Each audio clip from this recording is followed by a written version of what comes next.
Okay, welcome to the programming class once again, students. In today's session, we're going to focus on the object-oriented programming paradigm. So why we call this one as a paradigm? Because it is a discipline of creating programs in such a manner. So briefly, if I'm telling about the structured or the procedural way of doing programming, is basically you are focusing on problems. When you are building a software or when you're building a program, you are mainly focusing on problems. What is the problem? What is the output is necessary? So what are the inputs need to be given? So how they can be processed, then how you can get the output. So always you will think in this pattern. What is the input? How to do the calculations, then how to get the output. So you're going to always focus on these three steps in the sense, and if you're going to do in that manner, so that type of development, or that type of problem solving, or that type of development is known as procedural programming, right? So we have spent time on that. We have done pseudocodes also. Some pseudocodes we have created, and we have practiced that in Java coding as well. Then after that, in the recent previous weeks, we learned another type of a paradigm, which was called event driven programming. Event driven programming. So if you take any program, it has a flow. The program will run, the instructions will get executed in an event driven style, or in a, basically, if you take a GUI type of a program, it doesn't have a nature of executing the instructions from top to bottom. No, it doesn't have a style like that. Always in a GUI program, or in a what do you call, in a event driven style program, always the program is waiting for the events to take place. Events means actions, such as if you have an interface, in the interface if you have buttons, buttons can get clicked. So no one knows which button will be clicked first. In the previous example which I showed you, if you have a GUI program, something like this, then we have a small program like this, right? See, so there are three buttons here. I don't need this. There are two buttons here. You have the freedom to click either of these buttons. This button is having some coding, this button is having some other coding. So the program's execution is really unpredictable, because if this was clicked first, that code will get executed. If this button clicked first, then that code will executed. This button can click, it can get clicked several times. So that same code which has been written for that button will get executed as well. So not only for that, but also you can do some other events as well. I think in the previous class, one student asked if the cursor is here and if you press the enter key, how to bring the cursor to the next text field. So I showed you that also. For this text field also, we have implemented an event, which is the action event we have implemented. That means enter key presses and um, yeah, basically the enter key presses and button click events can be processed there. So what we did there was we just we just check whether if it is not blank, if the text field is not blank, we bring the focus to the next text field, which is txt n2 dot request focus. So this is the method that we um, execute, right? So request focus is a method. So if you execute that method, then this will get the focus there. So that is a small example for event driven again, right? So this kind of GI programs definitely run in GUI yeah, event driven style. So those are two types of paradigms. So when it comes to the third type of paradigms, and this is a very popular one and it's the latest one, which is object oriented style, or object oriented programming, right? So how it's going to happen is, how it's going to work is, object oriented programming is always object based. It's not problem based. Object oriented programming is object based. Okay, right? So for the definition, if you are writing, right, um, so in the real world, okay, um, in the real world, we see objects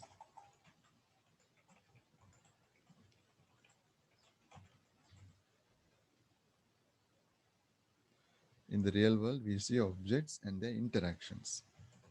Okay.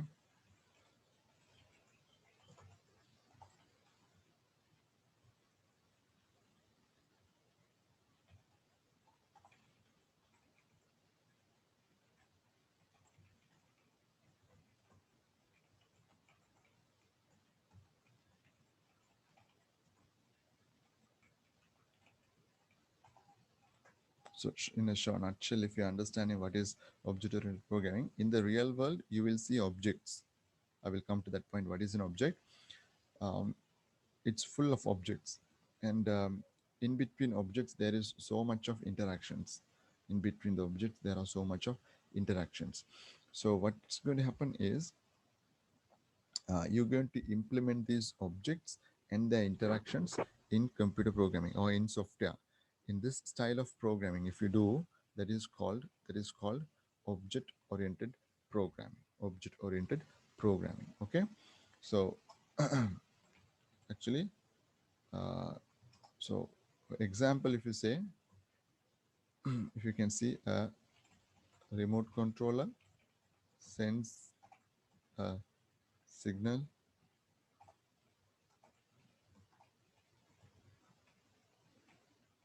This is in real life, we have seen this, an object interacting with another object, right? So very simple. Okay, one object is interacting with another object. That is how things are built in the real world. So what is an object? If someone asks what's an object is, what is an object? Okay, well, an object is in software, of course, um,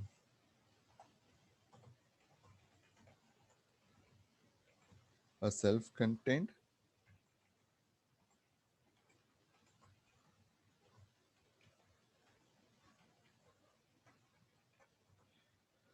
in software, a self-contained component with a unique ID,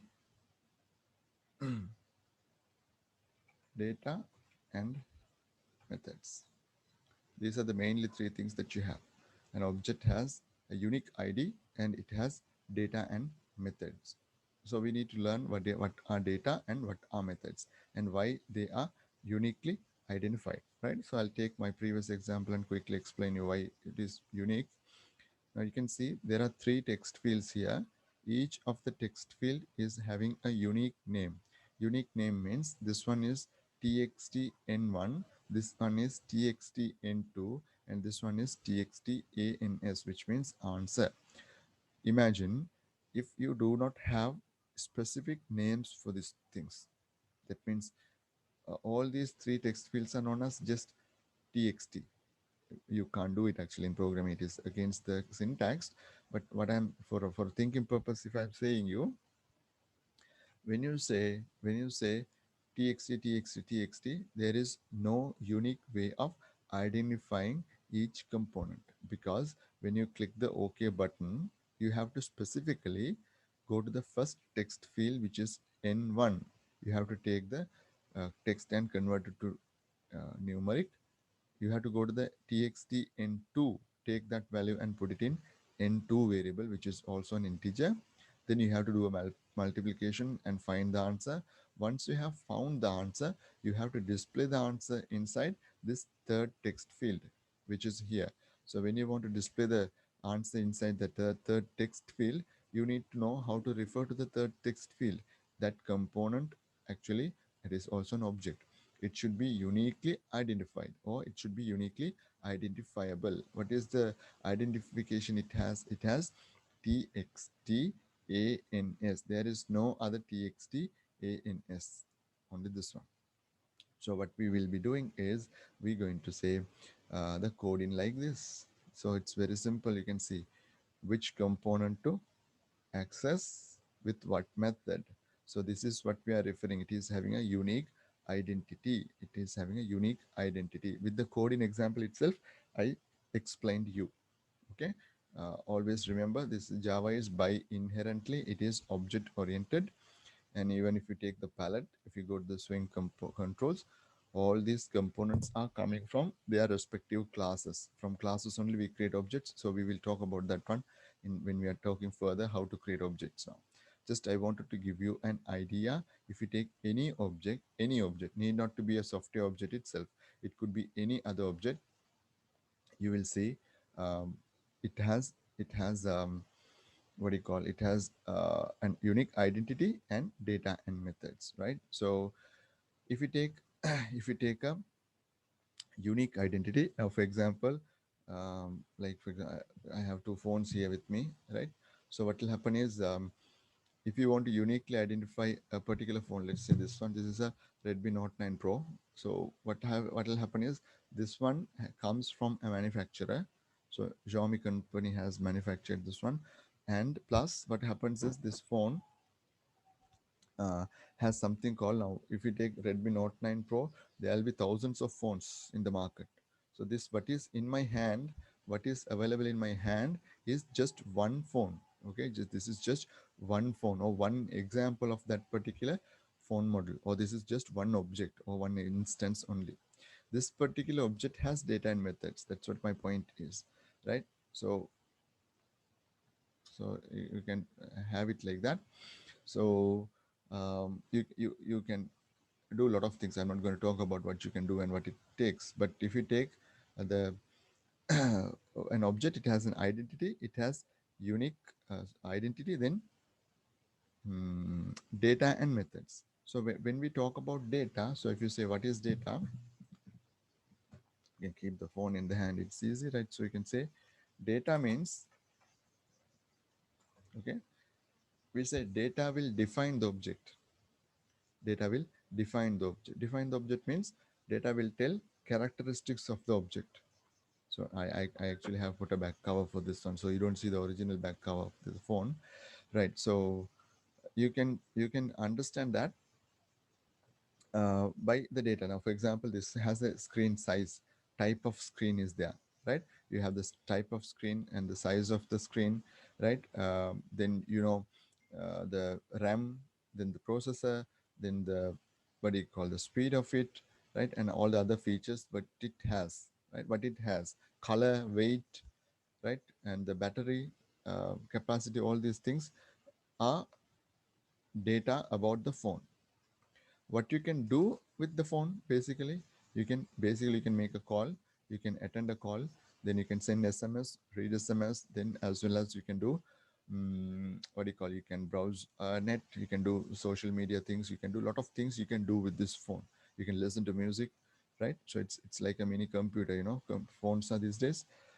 And you should understand that more than 70% of the people are using the World Wide Web or the internet using through their mobile devices, not like using the those days using computers. Okay, right. So data, and we have methods.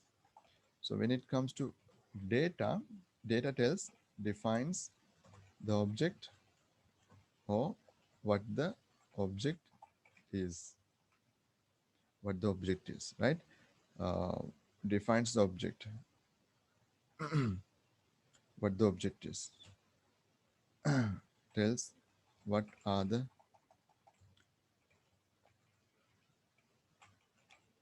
characteristics of the object, right? So those are data, right? So I'll just took an example. Method defines the behavior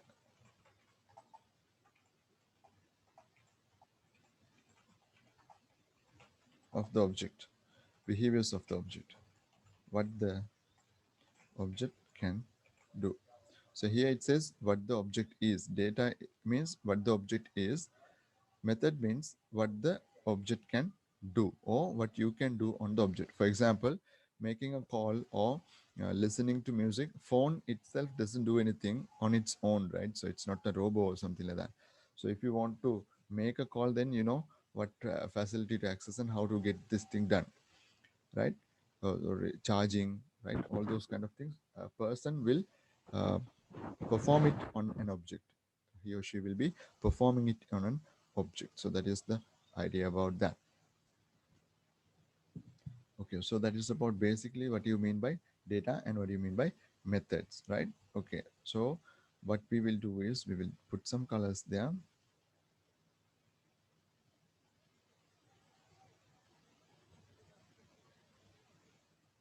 Okay, right. So we'll take a small example here. What do you mean by uh, these things, right? So we'll take an example. For example, let's take an example of a whatever you like. You can take, right? So let's take an example of a light bulb.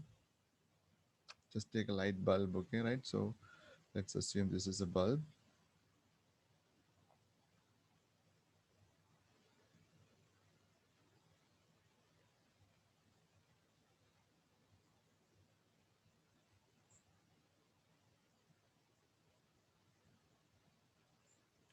Okay, so when you have a light bulb, so identity will be there. At your home also you'll have a lot of bulbs, so you each one, uniquely can be identified. In a living room there'll be a bulb, in your kitchen there'll be a bulb, in your bathroom there'll be a bulb. So each bulb, which bulb is there, right? So uniquely you can identify. Then it has data. What kind of a data is there for the bulb, right? So it is made out of glass and maybe metal. Okay, glass and metal, it's done like that. Then let's say the what, how many watts. Let's say this is a 80-watt bulb, has a filament, right? Right, likewise it has the things, right? Then methods methods that you can do with the bulb. Methods will be what you can do, like you can uh, switch on, you can switch off. Basically that you can do. Of course, then bulbs can be replaced. You can replace a bulb, right? Or you can put the bulb and you can remove the bulb. Okay, so that is why, what do you mean by I said replace. So so if you take any object like that, we can simply identify set of data and set of methods for them, and definitely they will have unique identity as well, right? So if you take a look at the world around us, the world around us is full of objects and their interactions. Now in my room I am there here, so I am interacting with this, all the objects here. For example, there is a microphone in front of that, I'm speaking into the microphone. If I am an object, I am interacting with the microphone itself is connected with my computer, so it is interacting with my computer. So I have my dual screens here, so I'm interacting with both these screens. Then I have my webcam here, right? So all these things to do this online session are important for me. I'm interacting with everything, right? So I have the phone also here, right? So I don't attend to the WhatsApp here. In the dual screen this side I have in this side I have my, what do you call, the WhatsApp will be opened. If there is anything necessary I can just check it. That is why time to time look this side, right? Because this uh, screen is both are 24-inch monitors, so I look like this, and that's the reason. Apart from that, just to give the atmosphere looking nice, then there in the background you can see there's an electronic keyboard here, and there's a small what do you call it, decorative plant. Is that's a real plant anyway, so it's there. So all these things are necessary. Now I am interacting with this because you might ask what is the purpose of these things, which is doing anything really useful. Because if you are having this, I'm video recording this one, so I want that in to be part of my video. That is why I'm interacting with that two objects as well there. Actually there I have a custom made stand for this one. I made this one. So there's a steel stand for this one. So this keyboard is on that stand, so there is a interaction between this keyboard and the stand, and of course the plant also the same. Okay, so all these things are necessary. I'm sitting on my chair and there's a table here. On the table the computer is kept, right? So I can interact with it. Let's say there are tiny text appearing somewhere, then I want to read it a little bit more well, then I can use my pair of glasses. If I wear like this, then I can see tiny text really clear. Okay, I don't wear the glass because it is just a little bit distracting in the video. Okay, So hope you understand that one. So if you take any scenario, if you find an object, you can see there is a unique identity to that, and there will be set of data and set of methods definitely will be there. Always it's there. So uh, what is happening is these set of data and set of methods are the thing which is making up an object. If you take any object, that is how it is made out of. So that is what you mean by an object. Okay, right, fine.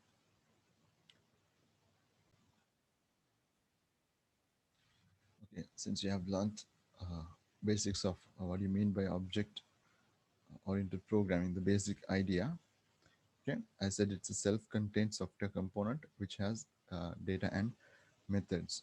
It's a software component because in the real world we see objects, and we're going to represent these objects in the software. So we're going to do something closer to that, right? So the next question I'm going to ask you, how to create objects. Okay, so how objects can be created? If you think any object that you say um, has to be manufactured, isn't it? So if you take a pen or a cup, or you name it, anything, this microphone, whatever you want, right? So a mobile phone, right? So whatever you take, it need to be manufactured. So um, we use something called a manufacturer. If we have a manufacturer, right, right, a factory. So when you have a factory, from that factory you can manufacture hundreds and thousands of products, similar kind of products, right? Likewise, so manufacturer factory. Also, we call this one, as in programming or in software, we call this one as the word class. Now you might be remembering why we say public class account, public class person, public class GUI demo. So class is the one in software we use in object-oriented programming. Class is the one which is the manufacturer of the object. So if you want to create an object from a class only, we're going to create objects, right? So a class, right? If you take a class, class defines the objects, defines the object. What do you mean by defines the object? Defines the object means class will be the having the definition of the object. Defines the object, or definition of an object is known as class. Definition of an object is known as a class, means how the object should be created or how the object should be. You're going to program it. You're going to tell all the features, all the methods, and you're going to code that one. So that is what is going to come under class. So that is why I say class defines the object. It has all the necessary data and methods of the object. It has all the necessary data and methods of the object. From a class, you can create any number of objects. You can create from a class, you can create any number of objects, because if you take a factory, you don't, let's say you have a porcelain cup, a coffee cup, it has to come from a porcelain factory. So uh, when you want to have one porcelain cup, it is the no one is going to build one factory to make one coffee cup, right? If there is a porcelain factory, from that one per day they will be manufacturing thousands of cups, depending on the demand. So once you have the factory, or once you have the class created, through that one you can create any amount of objects. For example, in the previous classes we have used scanner class, we have been using. So scanner class someone has built, so it has all the data and methods necessary to create a scanner object. Why we use a scanner object? Because from the scan object, from the keyboard we can read and values, numeric values, text values, floating point values we can read. That is how that class is constructed, how that class is created. So from that class we create an object. The object is the one we make use of directly. We don't work with the class, we create an object from that and we use that. The porcelain company, we can't drink it, but a porcelain cup we can use it. But the porcelain factory is necessary to manufacture the porcelain products. Okay. From a class, you can create any number of objects. Therefore, it is called as a factory of objects. It's a factory of objects. Class is also known as a factory of objects, right? So it serves as a template or blueprint to create similar kind of objects. So from a class, when you create, all the objects will look alike. They will be the same. For example, if you have it, it works like a template. It works like a module. What do you call a um, mold? You know what they are molds? Like for example, when they want to make this cement, what do you call cement pots and all, they have this molds. Or if you'd have seen block bricks they are making when they want to do the construction work, you know, this block bricks are they are made, cement bricks they make.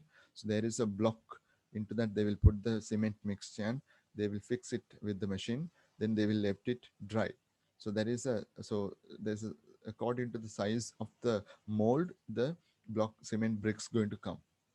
So that mold is the one that we are talking, it is the class. So we need a template, we need a blueprint. Through that one we can create similar kind of objects. If we have a template, now you done PowerPoint and all, you know, there are predefined templates they are coming. So if you want to create a particular business model PowerPoint presentation, you can use the same template, but you can create different presentations. So one, from one template you can create any amount of documents. But once you take that template, the colors, fonts, sizes, animations, all the things are common for that particular PowerPoint presentation. That's the idea. Okay, right. So that is serving as a template or blueprint to create similar kind of objects, right? Okay. Um, right. So next we will learn to practically learn how we can do these kind of things, and we will work on them, right? So that is what the basic idea about that, right? Okay, earlier I wanted to tell you one more thing. Objects, sometimes they can be tangible. Objects, sometimes they cannot be tangible. Tangible means like a phone, like you can touch and feel, right? You can touch and feel this one, right? But you know, there are objects that you can't touch and feel. For example, if you take on the screen, there can be screen icons are there. On the screen you have icons. Like for example, if you take the recycle bin icon, it has a picture, it has a size, right? You can do certain things. You can right click, you can move it, you can show it, you can hide it, you can do a lot of things. Just like that, you can empty the recycle bin. You can yeah, those are the things that you can do with the recycle bin. But you ask whether it's physical. Do you think what is the weight of the recycle bin? What is the depth of the recycle bin? There is no such properties like that, because it's a screen object. Let's say a person is having a bank account. Let's say if someone is having a bank account, yet you can have details like bank account number will be there, account holders details will be there, bank balance is there. Then with the account, what you can do, you can deposit money, withdraw money, transfer funds, lot of things you can do, utility bill payments you can do. So what sort of things that you can do is also important. So based on that, when you are talking about, so that is what objects are important. Okay, so objects can be sometimes physical objects, sometimes they can be less physical objects like bank accounts and all. And always remember, it's need not to be a tangible thing. Tangible means physical thing which you can touch and feel. So always that's not the case. Okay, right. So next step, we can start building the classes. From the classes we can build objects. So we will learn the theory and we will really apply to our program and see how we can make this thing work, right? Okay.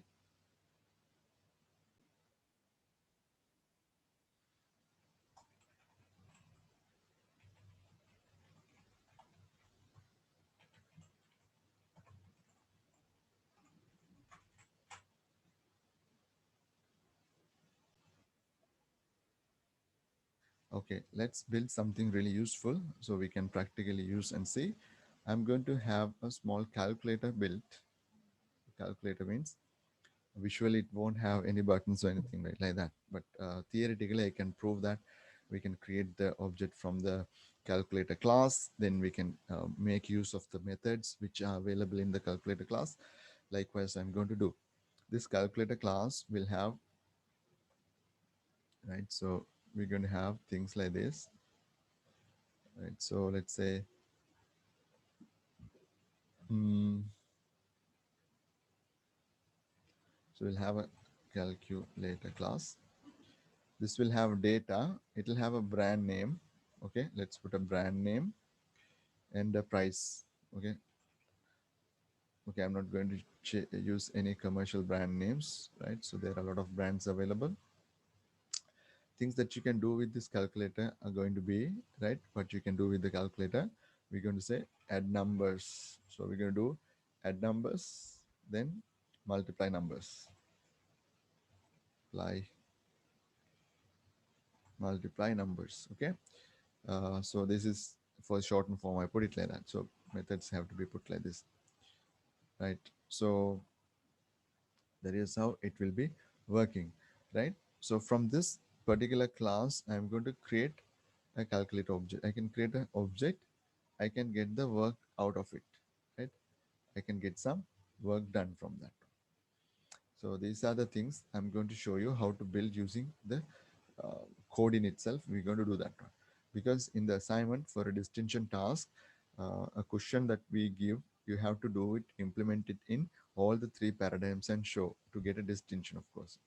Um, if you don't do that one, you can go up to a merit like, but attempting that question, you can go up to a distinction like. So that is the purpose why we are teaching you this first part here.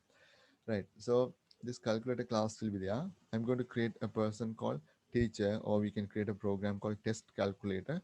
Inside that one, I will test this one. So that is how I'm going to do. That's my plan anyway. So let's get started with the coding. So don't do anything now. I will give you time for you to practice. So this will take about 5-10 minutes to discuss with you and show you. Then I will give you time for you to practice. So in your program, right, I'm creating a new file called right click new uh, Java class, right? I'm going to call this program as calculator. Calculator. Name of the program is calculator. You can see there's nothing but the name of the program is there. Public class calculator is there. That's all that you have. Public class calculator is there. That's the only thing that you have. I am not going to include a main method in here because I am not going to execute this calculator directly here. I'm not going to run this one as a program. I'm not going to run this calculator as a program. I'm going to build the features to that, right? Okay, so I'm going to build something like, just watch this, what I'm doing.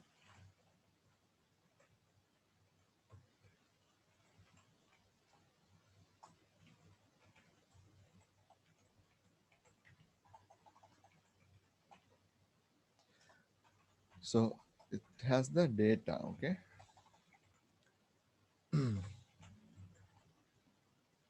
I can just put data, okay? I can have the data here and I can have the methods also here. Okay, so things that you can do with the method, things that you can do with the calculator, I'm going to code it. So we are learning Java syntax, and we have learned how to write methods. So we're going to use our knowledge of writing methods here. Public void, let's say add numbers. So add numbers, and this is going to take two parameters, right? If we tell two numbers, it's going to do the work and it's going to return. It's not going to wait for the user to enter from keyboard, and it's not going to do it like that.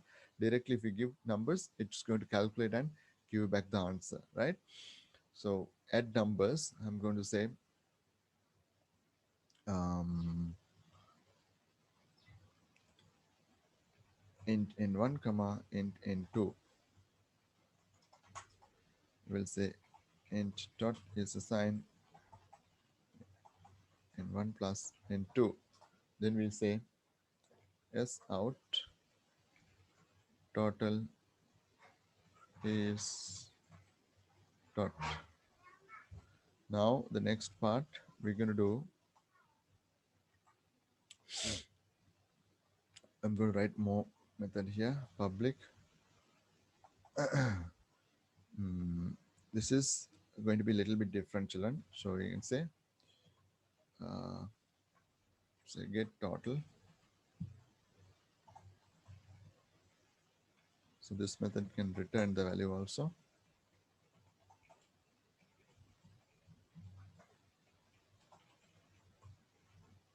So this is not new for you. It's a simple thing that we have already done. So there are two methods. We will do one more, right? So we'll say public int get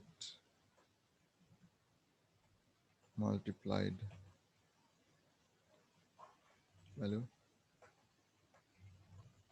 You can use any other thing, A and B.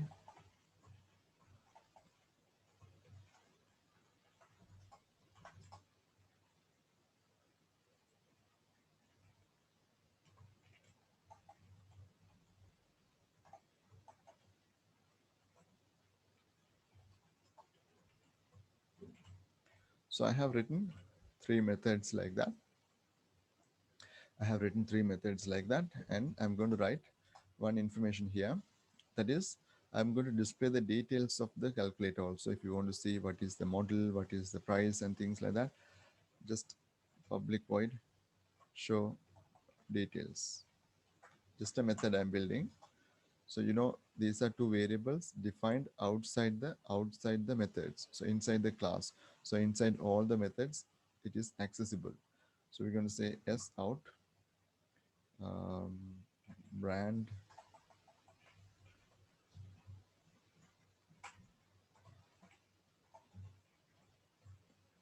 Brand is the price. You can put the price there. Brand and price we can put there. Actually, they won't display any values for the time being. Then I will show you how to do that later, right? So I'll show you for the you can directly put values here. That is not right to do the code like that. So let the program be like that. I told you the necessary data and the necessary methods needed to create an object should be inside a class. So our class name is calculator. There are two data I'm including. One is brand name. The other one is price. Brand and price I have included here. Actually, I have not given values. Then uh, an object will have methods, set of methods. Our calculator object can do adding numbers and displaying it in the screen itself, right? It can add numbers and it can return the value to you, so you can use it for another calculation. It can take two numbers and it can multiply those two numbers and return that back. So that is here. And it can display the details of itself as well. So these are the things I have built into the calculator class.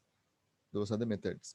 What we're going to do next is we're going to test this one. We're going to test this one. Before we do that one, I'll show you this class calculator starts here, finishes here.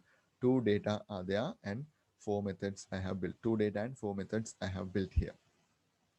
To your left side, you can see this is our project and this is the folder where we are working. That is the default package folder there. Inside the default package folder, you have all the other programs that we have built, including this calculator class. Now I'm going to build my test calculator. All person who is going to use an accountant, a teacher, or a student can use a calculator. So we're going to create that program also inside the same folder, inside the same package. That is why it is called the default package, same package. I'm going to right click on the default package, say Java class. I'm going to give the name of the class as, we can give test calculator or teacher. We'll give it as a teacher. Okay, right. So let's finish. Then this teacher class, we will put a main method there. So you can execute it. The main method is here. In the main method, I'm going to put, right? So if when you want to get the keyboard input, you are creating an object from the scanner class. You are creating an object from the scanner class. Now I want to get the work out of my calculator class. So I need to create an object. So step one, you have to create an object, right? So I'll show you how to create the object. First, you use the name of the class, that is calculator. Calculator, you can say cal. You can use any name that you like, C1 cal, right? Calculator, cal, is assigned the value new calculator. So just like calculator is assigned the value new calculator. Scan is assigned the value new scanner. Within brackets we give system.in. Here we are not giving any parameters. It is not necessary. So we have just done like this. Right now our calculator class or calculator object is ready. Right, so we have created it, we have created an object. So we can say cal dot. When you keep the cal dot, now you can access all the methods that I have created there. Add numbers, multiplying numbers, getting the total, showing the details. So we will first of all add numbers and see what's going to happen. So we can give any two random numbers that we like. Right, so when I execute this program, Shift F6, you can see the adding two numbers, the coding is not written inside this teacher class. It just having the main method, that's all that it is having. So it is not having any um, calculation code is not done here. It's separately done in the calculator class. Shift F6 I'm pressing. As you can see, total is 200 is coming. So that is actually done by the calculator class. Yeah, this is the place that is actually happening. So this code of the object is getting executed. Let's get another work out of it. Cal dot multiply,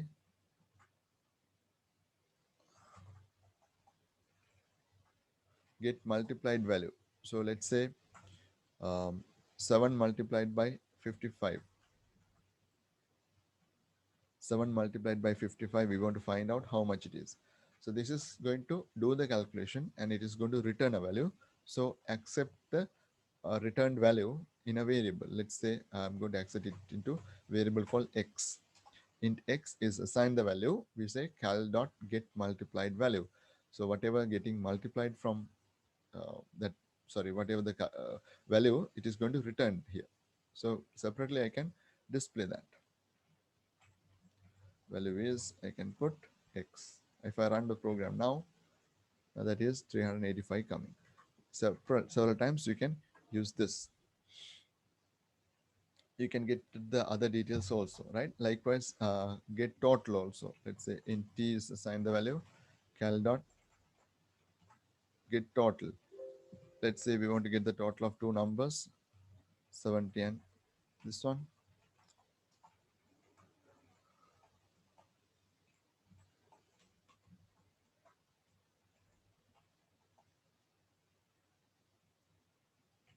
So if you run, you get the answers. Okay, so I hope you understand that part. So we create the class first, we build the necessary data and methods inside that. We can write the code in how the program should solve the work, and wherever we want to use that object, we want to get the work done, we can simply call the methods. After creating the object, we have to simply call the methods. Like this, you can solve the problem very simply. Okay, right. These are the basic stuff you need to do. And we will see one more thing, that is cal dot show details. Now, when I say show details, you're going to see brand will be null, N-U-L-L, and price will be 0.0 or 0. Do you see that? Brand is null and price is 0. The reason is when you want to create an object, Java automatically allocates memory.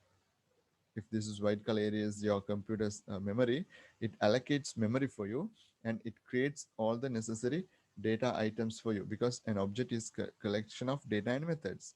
It's going to have data and methods. In our program, there are only two data. One is the brand, the other one is the price.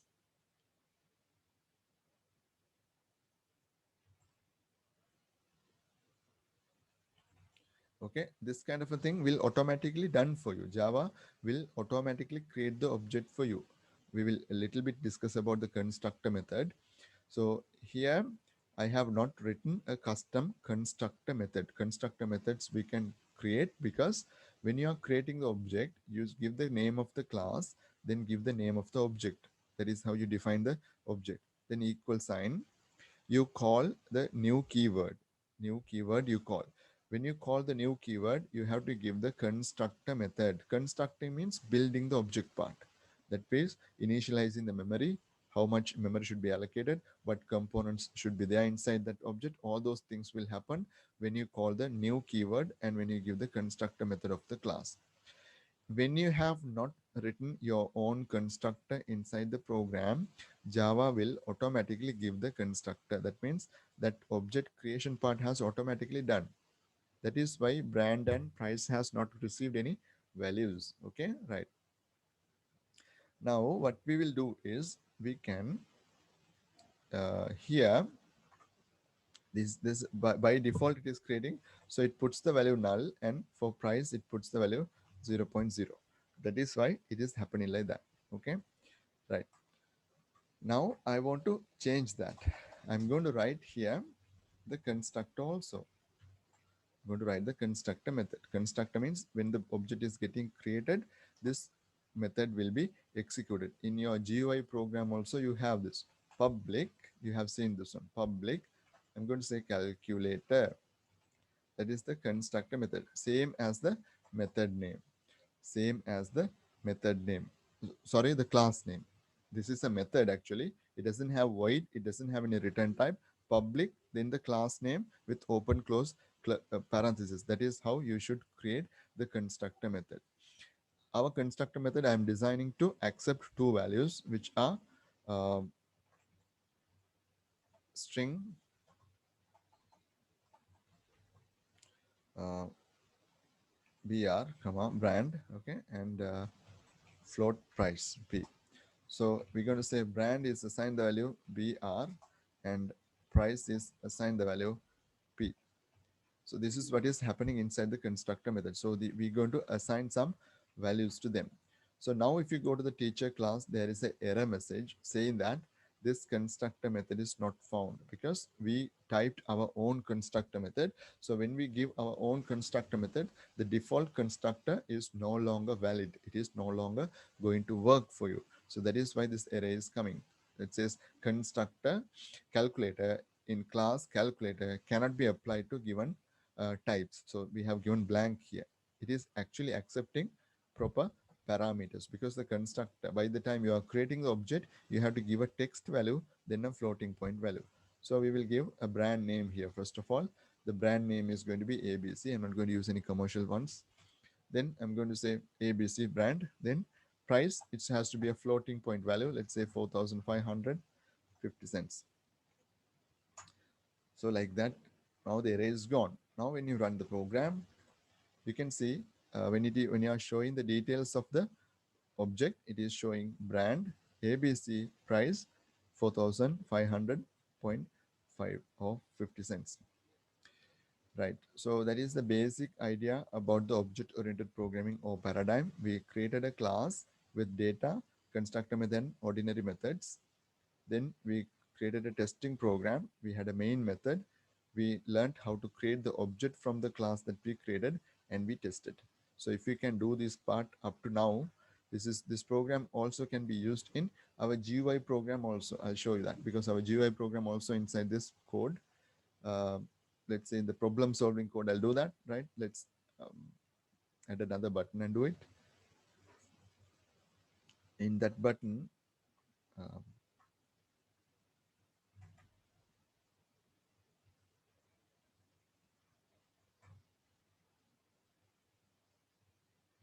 let's say double OP test. Okay, so inside there, what I'm going to do is I can create a calculate object. If you want to use the calculate object several places, create it outside all the methods. Calculator.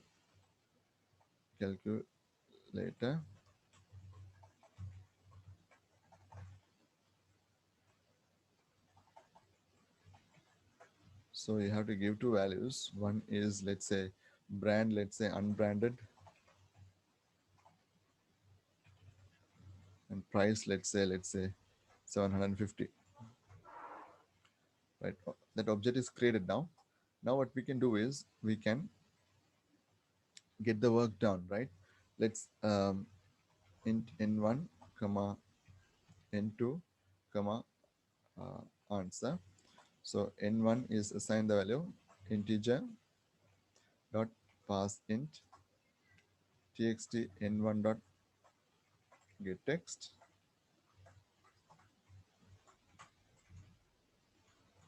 n2 dot get text. So we have n1 and n2. We'll say answer is assigned the value cal dot get total n1 comma n2. So we are using with event-driven programming, we are mixing that means with the use UI interface, we are mixing the object-oriented style, right? So we have done that. So it is going to return the value. So you can say txt answer dot set text string dot value of answer. That's all you do, right? Now when you say shift F6 and when this program is working, if we type numbers here and we type a number here, we press this. See, task is actually done by a calculator class, which is specialized for the calculations. It does the work operation there, returns the answer back to the GUI interface, and you're displaying it. This is totally event-driven style. So there itself, the calculation is getting performed. Under the button click events itself, we are writing the calculations, right? So this is double OP method. So this is multiplying, this is adding, right? So that's the two answers coming. Okay, hope you understood that, right? Okay, now we can practice this. Okay, let's take a quick look at why this private keyword that we put here. The private keyword is an access modifier. There are 4 access modifiers in Java: public, private, protected, and default. In this place, we are using private keyword. When you make a variable or a method private, it is accessible only inside the class which has been created. Now, inside the calculator class, outside all the methods, you are defining 2 variables called brand and price. String and float are the data types. And along with that, you have given the private keyword, which means this brand and price is private. It is local to only to the calculator class. Inside this class, you can access it without any issues, but outside that, you cannot access it. Therefore, if you want to change the values, if you want to access it, you need to give a proper method like changing the price. I have created a method here, public void set price. It takes a floating point value. The new value is getting assigned to the existing price. So this is a legal way of accessing private variables. If you try to do something like this, cal dot price is assigned the value 850. This is not allowed because price variable is having the value private access modifier is given, so you can't use it. That means it has private access. That is why this error is coming. So this gives more protection, right? So we can do like this. If you remove the private keyword here, what will happen is it will be less protected now, and it is not very good. That's bad code that you have done. You can simply change the code by directly. This is bad coding. Okay, let's run that. So there you can see we are directly changing the variable's value or objects data item. We are directly changing, which is dangerous and which is not good. That's not good, right? Okay, for that reason, we shouldn't do that, right? So let's delete this, or let me comment it, and let me put that two things back here. So we are going to practice this one, children. Right. So anyways, with that one, we can conclude. So that is the end of today's lesson, children. So what we're going to do is we basically learned about the object-oriented programming. We learned what is an object. Object is having an ID. It has a unique ID, and it consists of two things: data and methods. Data tells what the object is. It defines the characteristics of the object. Method tells what the object can do or the behaviors of the object. In order to create objects, we need something called classes. Classes are also known as factory of objects, or they are known as manufacturers. The class is the definition of an object or a blueprint of the object or the template of the object, because class allows you to create similar kind of objects from the same class. Then we learned practically how to create classes and objects. That is what this lesson is about. With when you're practicing this one and finishing, we can conclude the session. Okay, thank you very much for your time, and see you in the next lesson.